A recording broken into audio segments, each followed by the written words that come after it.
Sarah passed away. I received a call while I was taking care of my daughter, Sarah's child. According to the police, Sarah and her husband Spencer were hit by a car while crossing an intersection, and soon after, they passed away. The sudden news left me in shock. My heart raced and I felt dizzy. Sarah had been laughing with us just a few hours ago. I rushed to confirm the news, and from that point on, there was no time to grieve as I was overwhelmed with various procedures.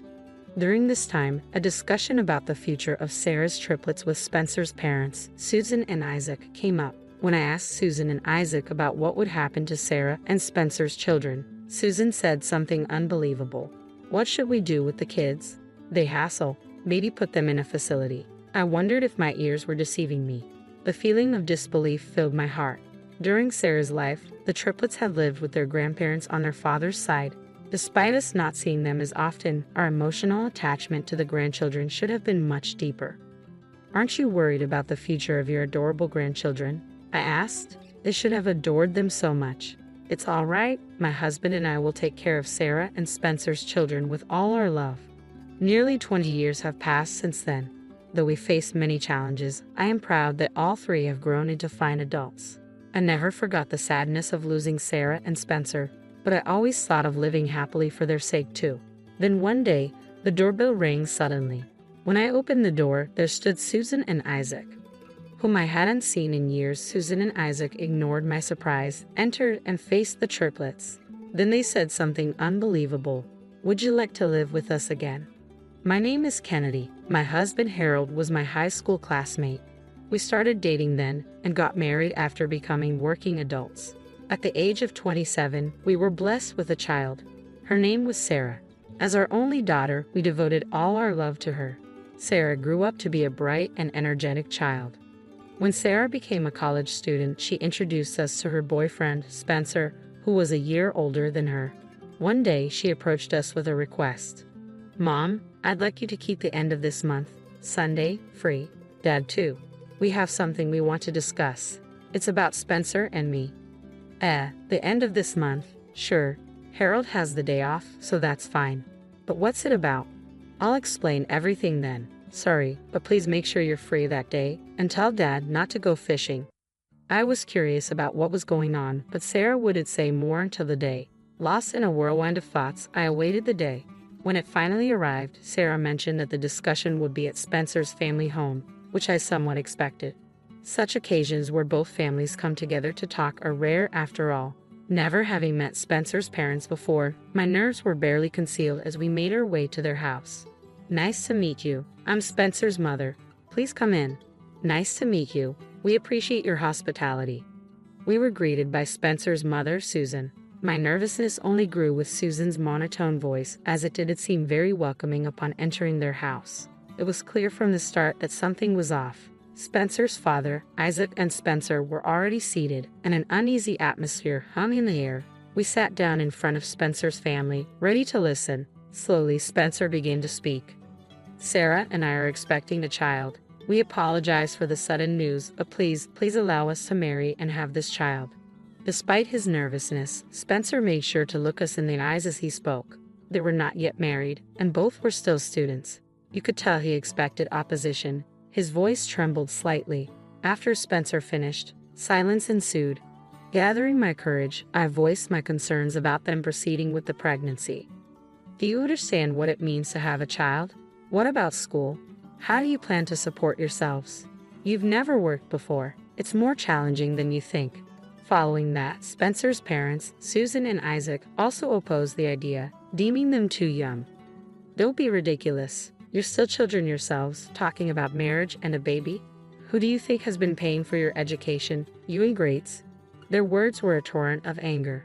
However, Sarah and Spencer's determination was much stronger than expected, unwavering in their decision to have the baby. After much discussion, Sarah and Spencer pleaded with us again. "Please, we've talked about this over and over, promising to overcome any hardship together. Please." Hearing Sarah's almost disappearing voice stirred something in me. Sarah had always been such a good child, never once demanding, and now, for the first time, she was conveying her wishes to us with all her might. Although I initially opposed, as we talked more, I began to understand the depth of their commitment. I could see their resolve was genuine. Still somewhat anxious, I decided to support their decision to marry and have the baby if that was what Sarah wanted. Sarah seemed relieved by my support, but Spencer's parents remained steadfastly opposed. If you absolutely cannot accept it, then Spencer and I will cut ties. That way, we won't be a burden, right? Sensing the conversation was going nowhere, Spencer quietly made his stance clear. Spencer, isn't that a bit too drastic? Let's think this over calmly. I gently urged Spencer to reconsider.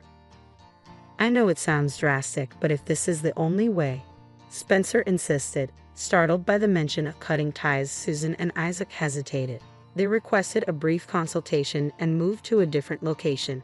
I caught glimpses of them whispering and casting glances our way from the corner of my eye. After a short while, Susan and Isaac returned, sharing a smug smile before presenting their decision. They would allow the marriage and pregnancy, but with conditions. The initial relief of their acceptance was quickly overshadowed by the word conditions, making everyone but Susan and Isaac tense. The stipulation was that Sarah and Spencer must live with Spencer's parents at their home. Additionally, we, Sarah's parents, were to provide Susan and Isaac with living expenses for Sarah. The thought of Sarah, who had never lived on her own, much less with her in-laws, filled me with apprehension. What's the matter? Any complaints? If you can't accept these terms, then we won't approve of the pregnancy or the marriage. And of course, we'll categorically refuse to cut ties with Spencer. What will it be, Sarah? Susan's confrontational tone caused Sarah to look down. Okay, thank you for your approval, Sarah reluctantly agreed after some thought. The anxious look on Sarah's face made me feel a twinge of sadness. Though my worries never fully dissipated, seeing Spencer gently support Sarah, I decided to keep a watchful eye on them for a while. Soon, Sarah and Spencer proceeded to drop out of college to support their upcoming child. Spencer started working at a company owned by a friend of Harold, while Sarah assisted with piecework and household chores under Susan, her future mother-in-law. Harold, who had introduced Spencer to the job despite having no work experience, did his best to help them adjust to their new responsibilities. Initially, I inquired about his progress out of concern. Contrary to Harold's worries, Spencer was well regarded at his workplace. Spencer seems to be doing really well at work. I'm quite proud. Harold spoke with pride, showing how diligently Spencer worked and saved money. Our initial anxiety gradually transformed into a growing sense of reassurance about Sarah and Spencer. Time passed, and Sarah safely gave birth to triplets. When I first heard it was triplets, I was so surprised that I kept asking Sarah if there was a mistake, a memory that still stands vividly in my mind. I don't know anyone in my circle who has had triplets, and I've heard that multiple pregnancies carry higher risks compared to singleton pregnancies. Amidst these concerns, the days were filled with worry about whether they would be born safely, but the triplets were developing well in Sarah's womb. When they were born, they were incredibly adorable, truly becoming the apple of my eye. Nancy was the first to arrive, the only girl among them. Her eyes were big and beautifully double-lidded, a very charming little girl right from the start. Then came Tanner, the smallest at birth, making us hope he would grow strong and healthy. Lastly was Taylor, who consumed the most milk, making Sarah feel he was robust. Sarah and Spencer cherished their children deeply, and we as grandparents frequently visited Isaac's house to dote on them.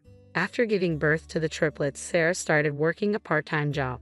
The following year, Spencer, wanting to provide more for his adorable children, and Sarah changed jobs to earn more, working harder than before. Seeing Sarah's family come together joyfully reminded me of Sarah's childhood. I deeply wished for their happiness to last forever. One day, Sarah's family planned to visit our home. Harold was looking forward to playing with our grandchildren. From the morning, I was excited too, with the table laden with their favorite snacks and toys. Soon, the doorbell rang, and there stood Sarah, Spencer, and the triplets. Hello, Grandma and Grandpa. Tanner, who was small at birth, had grown into a lively boy. Taylor ran after Tanner into the living room. Nancy, being the only girl, seemed a bit shy compared to her brothers. Seeing Nancy, Harold crouched to her level, offering his hand. Hello, Nancy. There are some sweets over there. Shall we go together? Comforted by Harold's gentle voice, Nancy took his hand and walked towards the living room. Spencer followed them, and Sarah and I walked behind. Unexpectedly, Sarah stopped. I turned around, wondering why she had paused. Mom, there's something I want to talk about, just the two of you. Seeing her unusually serious face, I felt a slight unease. Okay, shall we talk in your room then? We went to the room Sarah used before moving out. Sarah sat on the bed, and I took a seat on a chair. Then, looking determined, Sarah started to speak. Once the kids turned 5, I'm thinking of moving out from my in-laws' house. What's wrong? Did something happen? I had never heard any complaints or grievances from Sarah, who had lived with her in-laws until now. Sarah began to speak quietly, and after confiding in me, left to join her children. Later, Sarah and Spencer asked us to watch the kids for a few hours as they wanted to look for a new place to live after moving out of the in-laws' house.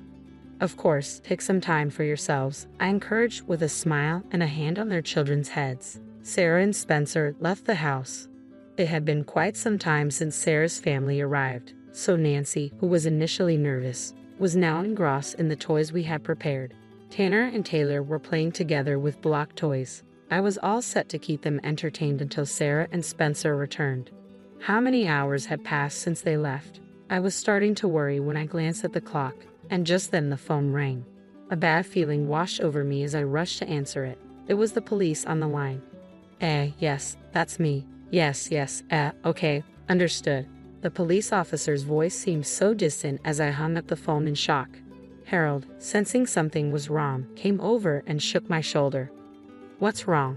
You look pale. My voice trembled as I explained that Sarah and Spencer had been in an accident. They were hit by a car while crossing an intersection and had died instantly. How could I possibly explain this to their innocent children, still playing joyfully? The mere thought brought tears to my eyes. Harold and I hurried to the hospital to start the necessary procedures and confirmations.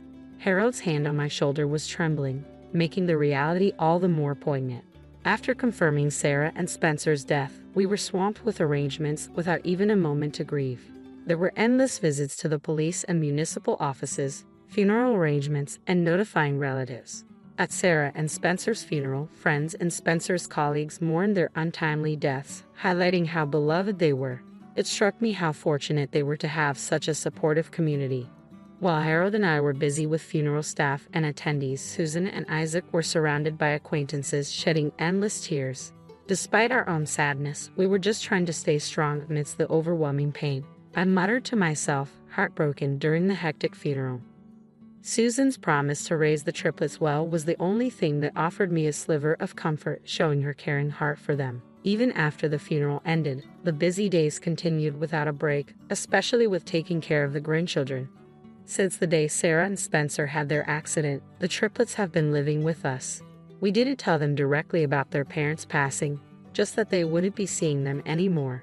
Even though they're young, they must find it strange not to see their parents return after a whole day. Understanding they won't see their beloved parents again, tears welled up in my eyes. The eldest, Tanner and Taylor, perhaps not fully grasping the situation, looked at crying Nancy with curiosity and gently patted her head. What's wrong? Are you hurt? Shall I bring you some medicine? The boys, especially being protective of Nancy, the only girl, asked her gently. They must feel it's their duty to protect her, even unconsciously. Embracing these kind-hearted three, I too shed tears. Harold and I had never spent a night with these children before. Perhaps out of consideration for their in-laws, Sarah and her family had never stayed over at our house. We were completely unfamiliar with their meal schedules, nap times, or how to put them to bed. Everything was uncharted territory, leaving Harold and me feeling overwhelmed. Tanner and Taylor probably started to sense something was wrong, realizing they couldn't see their beloved parents. They became anxious and started crying. I wanted to stay close to Nancy, who hadn't smiled since the accident, but there were too many urgent tasks to handle. I tried calling Susan and Isaac, hoping they could share some of the burden. Hello. I was hoping to ask for your help with some arrangements. Susan's response over the phone was cold. We're not really knowledgeable about that. You probably handle it more smoothly, right? We had never spent a night with these children before, to be honest. We weren't experts either. We were just trying our best because it needed to be done. However, no matter how much we repeated it, they couldn't help with the various tasks. Could you at least stay with the children until we finish the procedures? They must be missing you, I asked. No, we're quite busy ourselves. Honestly, we don't have the capacity, was their response. But please, I'm sorry, we have to go now. And with that, the call was abruptly ended. Further attempts to ask for their help over the phone were unsuccessful. No good response ever came. Struggling with the grief of losing Sarah and Spencer, Harold and I managed all the arrangements and took care of the grandchildren, truly exhausted. What remained was the discussion about the division of the estate and custody. Susan and Isaac had not shown their faces since they left their belongings at our house. Up until the day of the discussions, I remembered how much they adored their first grandchildren. Now, understating their parents were gone, the once lively boys had become withdrawn. Harold and I couldn't escape our sorrow, continuing to live in a heavy atmosphere, exhausted from all the arrangements. I hoped the discussions would proceed smoothly. On the day of the discussion, Susan and Isaac arrived at our house and were led to the living room. Just going to talk for a bit. Can you play here? I said to Tanner, the eldest, who obediently took Taylor and Nancy to another room. When I first brought up the future of the children, Susan immediately started discussing the estate. Susan argued that since they had taken care of Sarah's family, all the assets should go to them. Holding back my urge to confront her priority over assets rather than the children, I tried to steer the conversation back to the kids. Then, Susan said something unbelievable. The kids are too much trouble. How about putting them in a facility? I doubted my ears. Sarah's children, whom we've lovingly raised, are her precious treasures. Just like Sarah, we hold the belief that these adorable grandchildren are invaluable to us. But it seems Susan and Isaac stood on different ground. Without any sign of remorse, they made shocking statements, escalating my distrust. They pushed all the troubles onto us while demanding the estate simply because they had lived together in the past. Remembering what Sarah confided in me, I clenched my fists in anger. Then I slowly began to speak. Sarah's children will be taken care of by us. We'll discuss the estate later, I said firmly. Despite my tone, Susan and Isaac kept insisting on transferring the estate rights to them, expecting to gain control. Today, their disregard for their grandchildren, who they once adored, turned my anger into dismay and sadness. What was the meaning of their promise at the funeral to raise the triplets well? Their current behavior made it clear that those words were just for show. I wanted to confront them but refrained, weighed down by the grief of losing Sarah and Spencer and the exhaustion from all the procedures. Of course, taking in our grandchildren was not an issue for us. It might take some time to adjust, but we were confident in our love and care for them. As Susan and Isaac continued to talk about the estate, I quietly resolved in my heart. Impatient with the unproductive discussion, they eventually left our house, adamant about not handing over the estate. Years have passed since Sarah and Spencer died, almost 2 decades. I still remember the joy of legally adopting the triplets. Had these precious children remained with Susan and Isaac, I shudder to think how they might have been treated. The thought alone fills me with dread. We subtly informed the triplets about becoming estranged from Susan and Isaac. The fact that they were never taken in or visited by them is something I fear would hurt them, and I've still not managed to express it directly. Throughout my explanation, none of them looked particularly sad, simply acknowledging with a "we understand." Without their parents, they might have felt lonely during school activities or when interacting with mom friends. Struggling with things they couldn't do well, yet all 3 have grown up to be such honest and wonderful children, not letting those challenges affect them. Now, they truly feel like my own children, carrying on Sarah and Spencer's legacy. We were living peaceful days with the triplets when one day, the doorbell rang. Opening the door, I was surprised to find Susan and Isaac standing there. "Hello, it's been a while," Isaac greeted as if the years hadn't affected him. "Oh, it's been a long time. What brings you here all of a sudden?"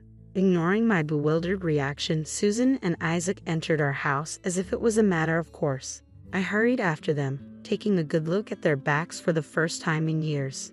Since then, Susan and Isaac had contacted us a few times about the estate, but they had never once come to see the grandchildren. I had pleaded with them to visit the grieving children, even if just briefly, but busy schedules and other excuses always got in the way, and they never accepted. Our communication dwindled over time, and seeing each other now was truly rare. It seems we've both aged quite a bit, perhaps feeling mutual about this. Susan, leaning on a cane, stood with Isaac's support. I ushered them into the guest room and then briefly explained the situation to Taylor, who was in the living room. "I've got another set of grandparents visiting. Could you fetch Nancy and Tanner for greetings?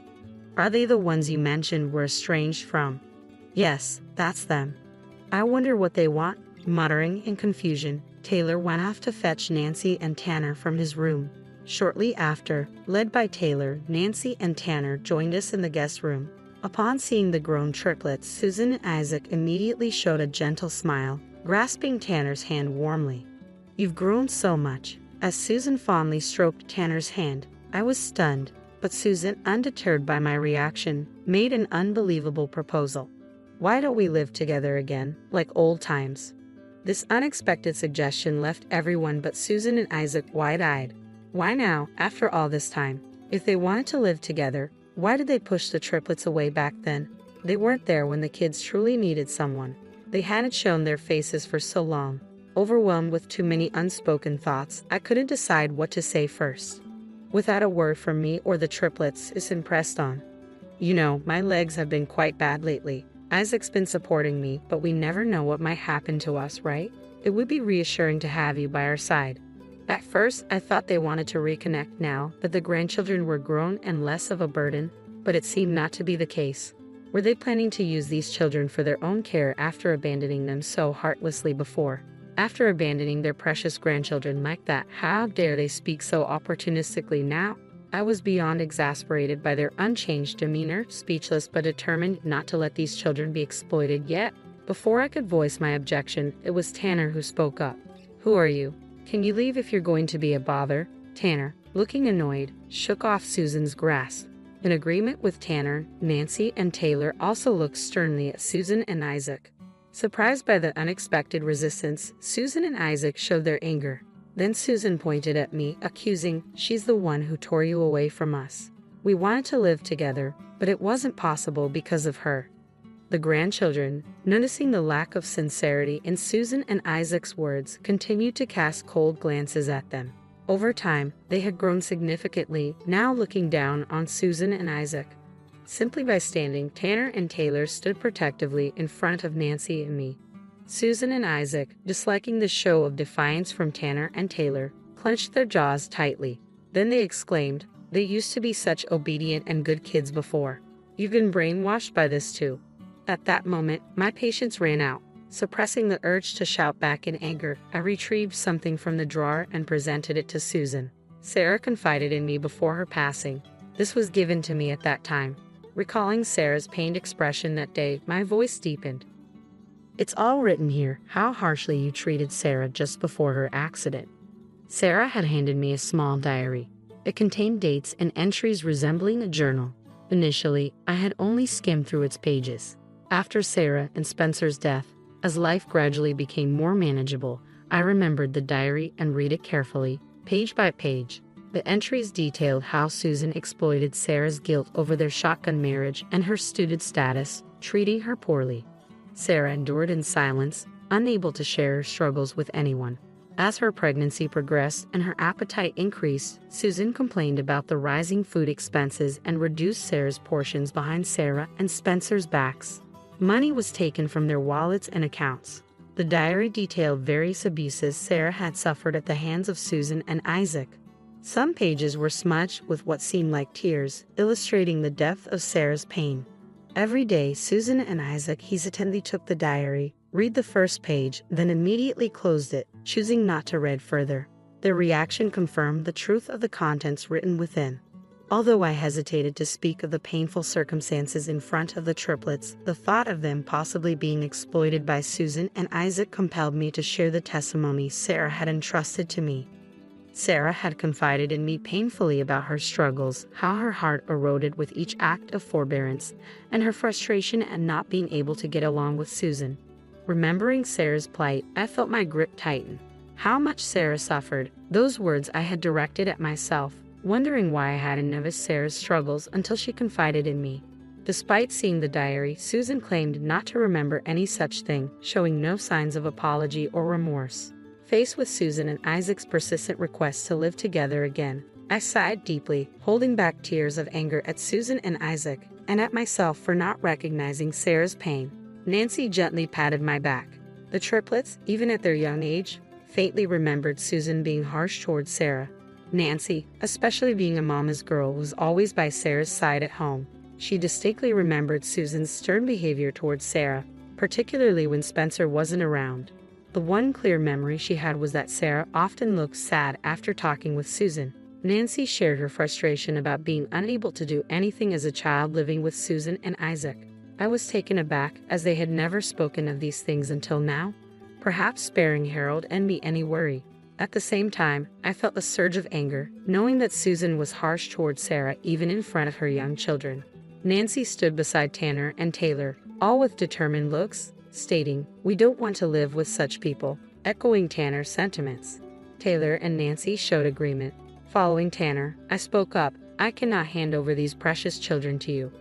I stated my position clearly, yet despite our insistence, Susan and Isaac kept pushing to live together with the triplets. Their desperation was evident, likely because their situation wasn't going as planned. Their physical strength seemed to be waning, probably affecting their daily lives. I could empathize with Susan and Isaac's feelings to some extent, as I too have felt the effects of aging, and I knew how significant the support of these children can be during tough times. But the idea of exploiting my precious children for convenience was intolerable. The triplets had been calm during our discussions, but eventually, they showed their anger. "When our parents died, you wanted to send us away to an institution because we were too much trouble." They vaguely remembered. That they remembered such a thing pained my heart. Despite their denials, Taylor countered with a reminder of their own words. "I'll return those exact words to you now. Please leave if you can't handle it. Perhaps you should go to an institution." Following Taylor, Tanner repeated those words. Nancy, showing a strong resolve, also stared down Susan and Isaac. These children, once dismissed as a nuisance 17 years ago, were now returning those words to Susan and Isaac as accomplished adults. Their words made me feel the significance of how Harold and I had raised the triplets together. While I felt a sense of clarity, Susan and Isaac's frustration only deepened. It was thought that Tanner and Taylor's words would finally make them give up. But against expectations, Susan and Isaac only showed irritation without any signs of remorse. "Spencer was supposed to take care of us. Now that he's gone, it's only natural you should do it right." "Yeah. And if you can't do that, then give us a monthly allowance. Have you forgotten all the care we provided when you were little?" Far from showing any regret, they made even more unreasonable demands. They even demanded payment for the care they had supposedly provided up to that point. I was truly at a loss for words. The lack of compassion from Susan and Isaac was shocking beyond anything I had anticipated. Frozen in shock, the triplets exchanged looks inside. Tanner, who had become a police officer, was the first to speak. "If you make any more trouble, I'll call the police. As an officer, I can assure a prompt response." Tanner, now a police officer, warned sternly. Nancy, now a lawyer, spoke next, asserting, "If you threaten our beloved family like this again, we will take legal action." Susan and Isaac's faces paled by the second. Taylor, who worked at the city hall, delivered the final blow. "Also, you're behind on your property taxes, aren't you? Seizure proceedings are likely to start soon. Perhaps you have other matters to attend to." Hearing those words, Susan and Isaac exchanged looks, seemingly realizing they had hit a nerve. They left our home with their heads bowed, their earlier momentum gone. I watched the backs of these three who have become so dependable despite the hardships and the absence of their parents. They'd grown into such caring and wonderful adults, moved to tears by their growth. The triplets comforted me with a gentle hand. After that day, Susan and Isaac never stormed our house again, though they continued to cause trouble at their workplaces, leading to repeated police reports. I had thought they had given up after such a heated discussion. Their persistence left me wondering what to do.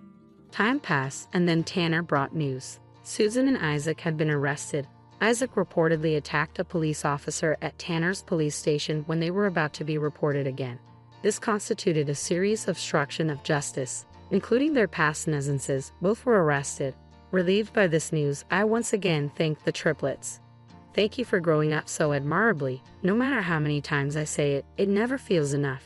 It's us who should be thanking you. We're really grateful. Thank you for being there during the hard times. We've grown this much because of you too." They expressed their gratitude to me and Harold. Seeing Sarah's gentle image overlaid on the triplets, I felt profoundly moved. Even months after Susan and Isaac's arrest, the triplets continued to live happily with us, each now with someone special. As they reach the age of considering marriage, the question of who will stay with Harold and me has become a playful contention, ensuring our family enjoys peaceful and harmonious days. Please, let's not cancel our wedding.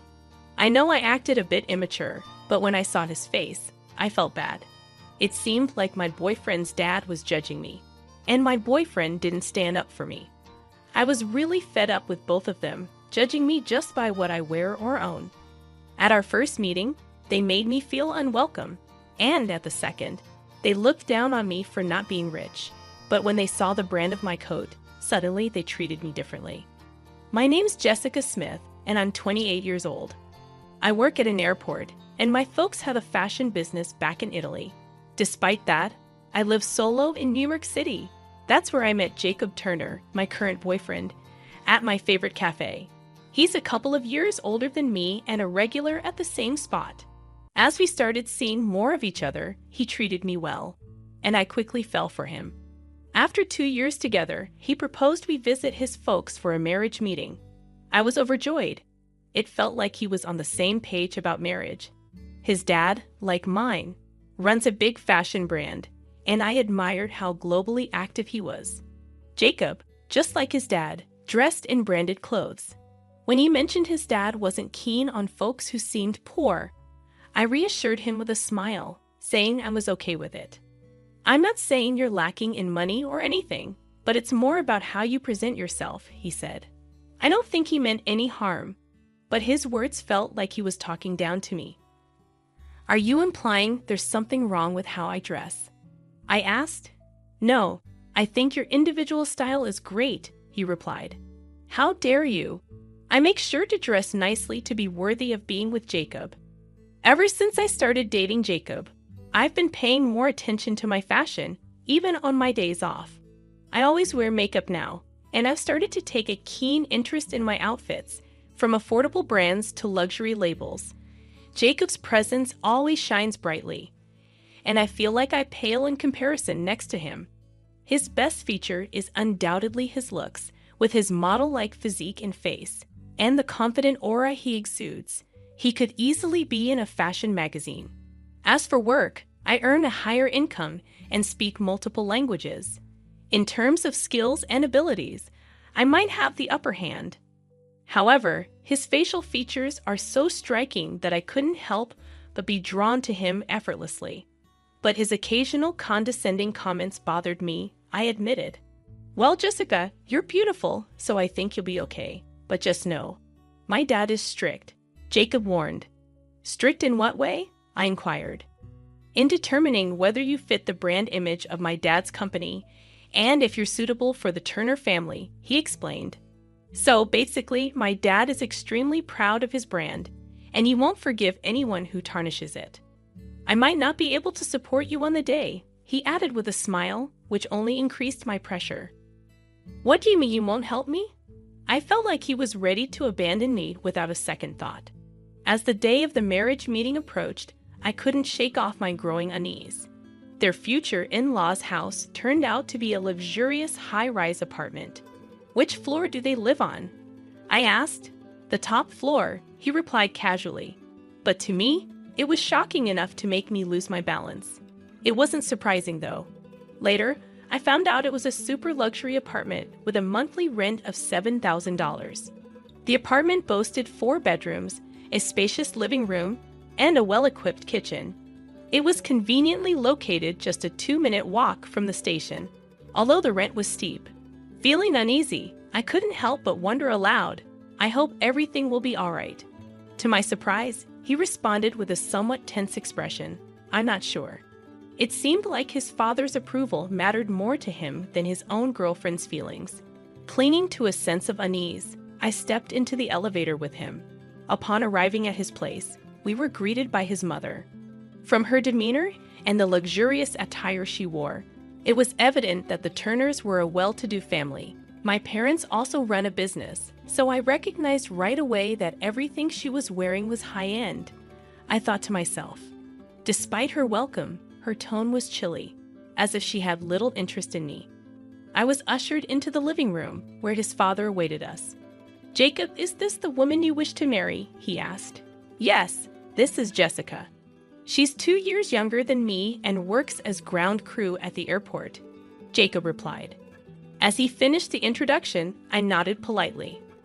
Just as I was about to introduce myself, his father posed a question that left me puzzled.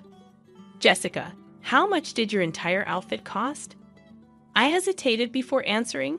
The coat is from the Gap, and the skirt is from Zara, so altogether, it's probably around $300. Upon hearing my response, his father let out a heavy sigh and proceeded to scold Jacob. Jacob, you've brought this poorly dressed woman here. Are you trying to bring shame to our family name? I was taken aback. Not only had his father insulted me by calling me poorly dressed, but Jacob, instead of defending me, was apologizing profusely. That's when I knew I couldn't go through with marrying him. That's enough. We're done here, declared his father, dismissing me completely. I'm the CEO of a luxury brand. I can't tolerate a woman with such cheap taste. Jacob stood there, stunned into silence. Our engagement was off, and we made our way home, walking silently side by side. Jacob began to complain. Didn't I tell you not to dress how you like? Because of you, I was humiliated in front of my parents. What? Why can't I choose my own clothes? Are you going to force me to wear only your dad's brand after we're married? I snapped back, angered by his lack of support and his father's attitude. Jacob's emotions started to bubble up too. Yes, exactly. If you wear his clothes, you'll impress everyone. Please, just listen to me for once. Your behavior is putting our marriage at risk, he pleaded. Then let's call off the wedding, I retorted sharply. Jacob stopped in his tracks, shocked by my firmness. With a tense expression, he stuttered, You're kidding, right? I responded firmly, I'm serious. Suddenly, all of his confidence vanished, and he began apologizing repeatedly, begging, please, anything but calling off the wedding. Seeing him plead like that made me wonder if I had been too harsh. So, for now, I decided to wait and watch. We agreed to revisit the marriage meeting in a week, but his father threatened to call off the engagement if things didn't go well. I found myself thinking along the same lines as Jacob. Hey, what about wearing this outfit for the meeting with my parents? I suggested, noticing how affected Jacob was after the first meeting. His biggest worry seemed to be not upsetting his father. It was clear that his father's approval meant more to him than our upcoming marriage. That's why he confidently proposed wearing the same brand of clothing as his father. I'll decide what to wear. If you're going to interfere, let's end things right here, I told him firmly, feeling my desire to marry him slowly fading. As a last resort, I decided to reach out to my dad. I spilled everything that had happened to him. Fast forward to the day of the second meeting. Jacob seemed anxious from the morning, while I remained calm. However, there was one noticeable difference. My outfit. All the clothes I wore were from Italy, something I had requested from my dad. He oversees a brand overseas, which is also sold in the US. Sensing the tension, my dad arranged for clothes to be delivered from his American branch. Since Jacob was at work when they arrived, he was unaware of the switch. When he noticed my new coat, he looked puzzled but didn't comment due to our tight schedule before the meeting. On the way to his parents' house, he pleaded with me, Let's just make this meeting a success, okay? You do want to marry me, right? His expression suggested that I should feel privileged to marry him, but deep down, I wasn't as excited about getting married anymore. The growing distrust between us weighed heavily on my mind as we arrived at his parents' house. Despite my inner turmoil, I plastered on a fake smile and assured him I'll do my best. This time, it was his father who greeted us, with my mother-in-law nowhere in sight. Without wasting any time, my father-in-law launched into criticism. Jacob, what's the meaning of this? Didn't you promise to dress her in our brand? His pride in the family brand surpassed my expectations. He once mentioned that even a pair of socks from their brand cost over $200. I'm sorry, Dad. Jessica insisted on choosing her own outfit. Jacob apologized. My father-in-law let out a sigh and turned his attention to me. Jessica, could you please refrain from tarnishing our family's brand image? That coat looks rather cheap, he remarked, scrutinizing my new coat closely. It seems like a knockoff, doesn't it? It resembles Louis Vuitton at first glance, but it's not genuine. He took out his phone and began searching for something, likely checking the price. Here it is. There's a knockoff that looks identical to your coat, and it's inexpensive. Even if you choose not to wear our brand, surely there are better options than that. My father-in-law proceeded to ruthlessly critique my appearance. His behavior was utterly unacceptable, signaling that this meeting was no longer just a formality for our impending marriage. Despite the tension, Jacob remained silent in front of his father, failing to defend me. "Well, take a seat and remove that $60 coat. You look destitute," he sneered. Unbeknownst to him, there was a coat similar to mine priced at $60, albeit missing a few zeros. At this point, I had reached my limit. "Excuse me, may I borrow a hanger?" I reached out for one nearby, but my father-in-law scoffed. "For a cheap coat like that, a hanger is too generous. There's a basket over there, use that. Jacob, fetch it for her." He commanded Jacob to hand me a laundry basket, reducing him to nothing more than a puppet under his father's control.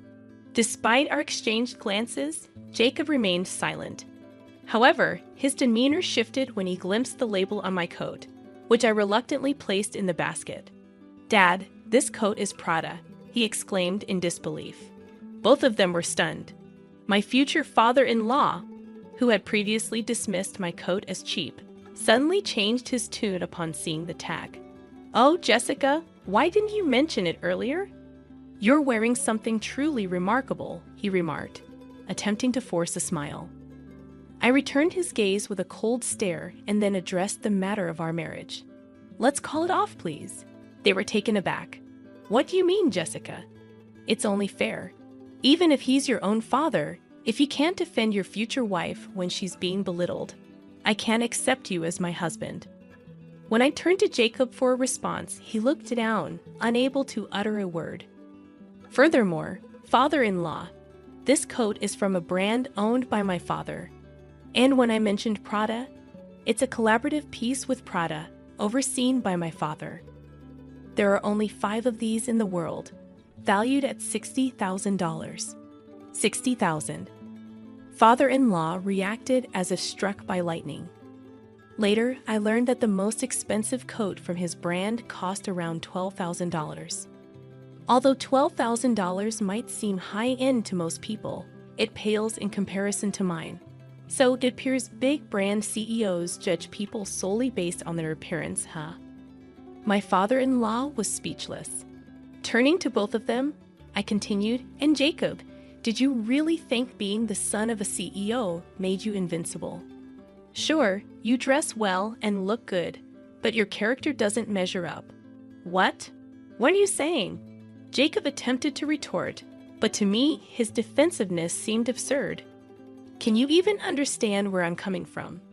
You left me to endure all the criticism alone and even pressured me to succeed the second time around. How would you feel if our positions were reversed?" "Well, I don't want to endure any more pain just to save face," I rebuked him sternly. His demeanor softened, and he simply said, "I'm sorry." Then, addressing my father-in-law, Jacob added, "Of course, I approve of the marriage.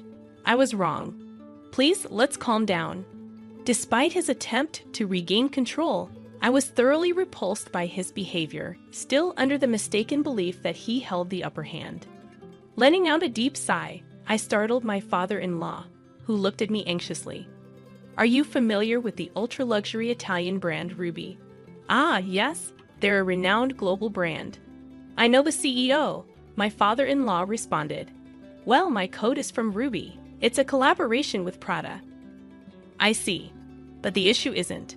Actually, I'm the CEO's daughter," I interrupted. "What? You're kidding." Both of them stared at me in disbelief, their mouths opening and closing without uttering a word. It was clear they were struggling to process the revelation. I intended to formally disclose this when we announced our engagement, but given the circumstances, it didn't seem appropriate. So, it appears I've been disrespecting the daughter of a more prestigious brand all this time. So, Dad, Jacob, enough with the charade. How did you not know this sooner? Because of you, we've made fools of ourselves. My father-in-law began to blame his son, feeling cornered. While it may have appeared as though he was merely deflecting blame, it evidently struck a nerve for both of them. I had no idea, all right? All I knew was that she worked as ground staff, my boyfriend admitted, his voice trembling with fear of his father. He seemed genuinely terrified. Suddenly, my father-in-law's demeanor towards me shifted.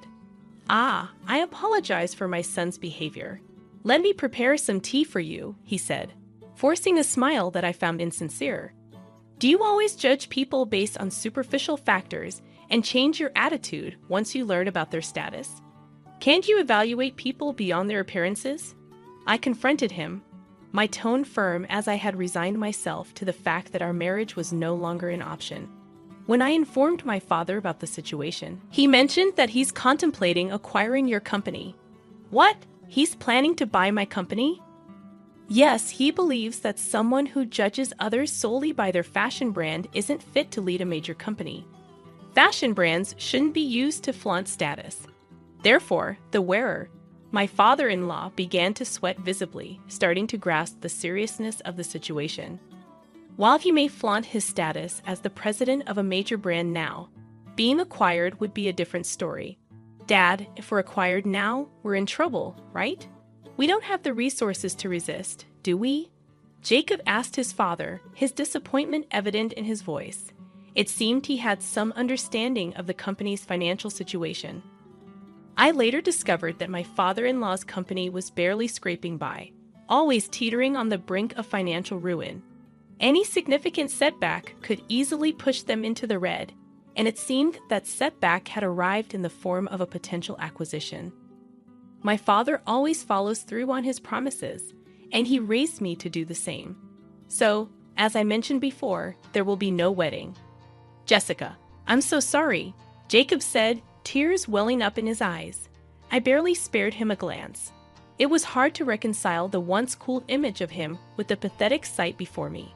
And then there was my father-in-law. Jessica, I beg you, please reconsider the acquisition, he pleaded. While I didn't hold the final decision, it was surreal to see my father-in-law groveling to me, the same person he had looked down on just moments earlier. His misplaced pride disgusted me, and I simply replied, "That's for my father to decide." With all hope seemingly lost, my father-in-law paled and sank to his knees. Ignoring the two despairing men, I left my father-in-law's house. Following that day, I lost touch with Jacob. When I briefed my father, he disclosed that the acquisition process was already in motion. My father, typically gentle and fair-minded, underwent a transformation upon learning of my distress. He had long eyed the opportunity to acquire my ex-father-in-law's company, buying his time for the right moment. However, upon discovering that the same man who had belittled me for my background was the CEO of the target company, my father's resolve solidified. All uncertainty evaporated. He remarked, "In this acquisition, my priority is to safeguard the well-being of all employees except the CEO." This meant that my ex-father-in-law's fate rested entirely in my father's hands. As for the subsequent fates of those two individuals, I remained uninformed. However, a sense of relief washed over me when I stumbled upon breaking news on TV. The report announced the acquisition of a prominent fashion brand by Ruby Corp, a major American entity. The footage featured my ex-father-in-law during the acquisition. Looking utterly defeated, the fire extinguished from his eyes. My ex-father-in-law and ex-boyfriend, who both prioritized social status in marriage, appeared incapable of recognizing the intrinsic worth of individuals. I firmly believe that CEOs should emulate my father, who assesses individuals based on their character rather than superficial traits. This experience imparted a profound lesson, applicable not only to branded items but